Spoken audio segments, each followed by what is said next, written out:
Picture a system where the rules are written down, publicly funded, and endlessly defended, yet the people who follow them feel like they're the only ones paying the price.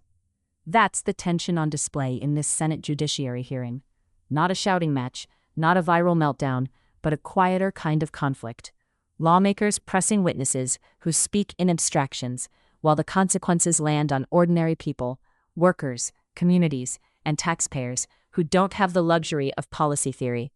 This moment matters because it exposes a gap between how immigration is discussed in Washington and how it's experienced everywhere else. Thanks, Senator Klobuchar. Senator Kennedy. Thank you, Mr. Chairman. Mr. Arthur, you are with the Center for Immigration Studies, is that right? That's correct, Senator. And that's a nonpartisan think tank, is it? It is, sir. Okay. The border is an open, bleeding wound, isn't it? That's a fair way to characterize what's been going on for the last 4 years, sir. The southern border is chaotic by design, isn't it? Yes, it is. I've been covering the border for 3 decades, and yeah, it's pretty chaotic. Would it be fair to say that the broken southern border is man-made? It would be fair to say that, sir, based on policies that have been implemented. And that man's name is Joe Biden, isn't it? That would be a fair assessment, yes, Senator. Under President Biden, if you wait in line for legal immigration, you're a chump, aren't you? When you look at the benefits that have been given to people and the speed at which they've been released into the United States, I would be chagrined if I were waiting. You're a chump, aren't you? Yes, sir. General.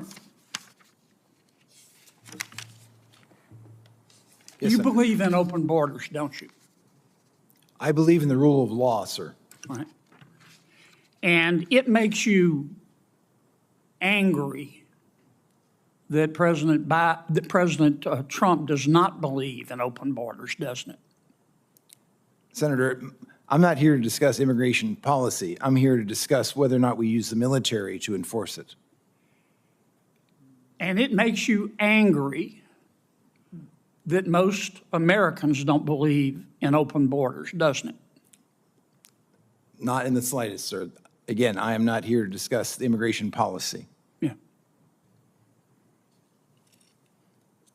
Duty, honor, respect, you talked about that Yes, in Senator. your opening statement. On October 14th of this year, you went on CNN. I want to read you what you said, make sure I'm accurate. Here's what you said. President Trump is not like any sane leader. I'm very proud of General Milley for saying that President Trump is a total fascist. To Bob Woodward, if he, as chairman of the Joint Chiefs, is calling the president a fascist, I'm so proud of him for breaking that barrier. The challenge is because most MAGA Republicans, they don't understand what fascism is. The reality is that they are, in fact, fascists themselves. Did I read that accurately? Senator, I am happy to discuss my personal perspectives with you separately at any time. That's not the purpose of the hearing today. Did I read that accurately? I believe so, yes. Yeah. Senator Kennedy asks, if you wait in line for legal immigration, you're a chump, aren't you? That question lands because it isn't rhetorical flair. It's a summary of how the system feels to millions of people. The witness doesn't offer a direct answer, and that's the point. For Americans watching, this isn't about ideology, it's about incentives. When rules exist but aren't enforced, the system doesn't become compassionate, it becomes arbitrary. Legal immigrants spend years navigating paperwork, fees, background checks, and quotas. Cities and states budget for enforcement, courts, schools, and healthcare based on those rules. Taxpayers fund the infrastructure that assumes compliance. But when large-scale illegal entry is treated as a policy side effect, rather than a policy failure, the incentive structure flips. Follow the rules, and you wait. Break them, and the system adapts around you. That's why the line resonates. It captures a basic fairness problem, one that doesn't require partisan language to understand. What makes the exchange more revealing is what surrounds it. Witnesses describe the border as chaotic, yet avoid accountability for who designed the chaos or why it persists. You think you're smarter than the American people, don't you? Absolutely not, Senator. I am here to discuss the use of the military as part of this mass deportation.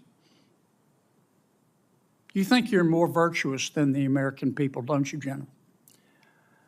Senator, I am insulted by your comment. Duty, honor, and respect. You talked about that in your opening statement, didn't you? Yes, sir. Ms. Moran said, I wrote down her words. She said, by their actions, you know what someone's character is like. You agree with that?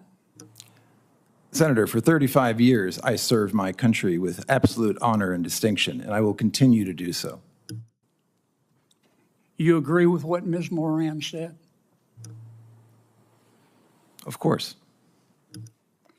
Mr., we've got a few minutes left. 23 seconds. Well, actually, you let Ms. Klobuchar go well over, so I'm assuming you'll extend me the I'll same. give you the courtesy. same minute I gave to her. You gave it a minute 20. I timed it. You're using. I watched you using like a hawk, Dick. Mr. Melnick, Mr. Reichlin Melnick, you believe in open borders too, don't you? I do not, Mr. Kennedy. Okay. On November 1st, 2022, you tweeted, both Texas and Louisiana have their knives out for black immigrants. Do you remember that tweet? I don't, but it's quite possible. What Texans, it's not only possible, it happened. You're not denying it, are you? No, I'm saying, referring What to the Texans? context. Who I are you actually talking don't to? know the Who context. are you talking to about who in Texas had their knives out for black immigrants? Guessing the context, but my suspicion is Give that me it a has to name. do the Give me a Attorney name. General Ken Paxton and Give the me a Attorney name. General of Give me a Louisiana. name. I just did. You don't have a name, do you? I just said Ken Paxton. You don't have a name, do you? You just said it, didn't you? Just said Ken Paxton. All right, how about Louisiana? You said Louisiana has its knives out for black immigrants. Who in Louisiana were you talking about? Again, I'm not certain. That was 2 years ago, and as I'm sure you know, much has happened in the last 2 years. Well, did you say it?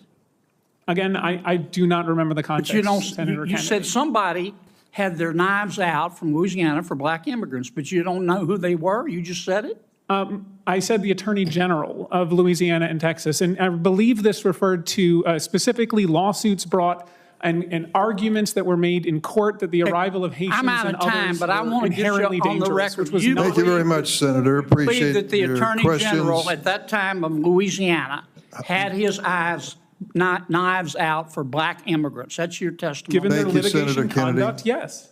Senator Hirono. Thank you, Mr. Chairman. This hearing isn't memorable because of insults or labels.